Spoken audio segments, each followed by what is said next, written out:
Before starting, disconnect the car battery to prevent any electrical shorts during the replacement process.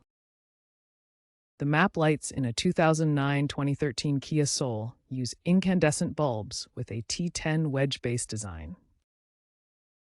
You'll need a plastic trim removal tool or a small flat screwdriver to gently pry off the plastic lens cover.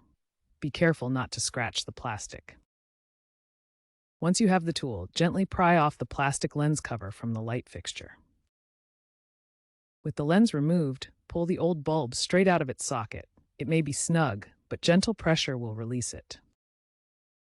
If the lens is glued on due to age, use a hairdryer to gently soften the adhesive before prying it off. When installing the new bulb, you have the option to use another T10 wedge-based bulb or upgrade to an LED. LEDs are more energy efficient and last much longer. When using an LED, make sure to check its polarity to avoid flickering or the light not turning on. Push the new bulb straight into the socket until it's firmly seated. Then snap the plastic lens cover back into place. Reconnect the battery and test the light to ensure it works. If it doesn't, double-check the bulb is properly seated or the polarity for LED.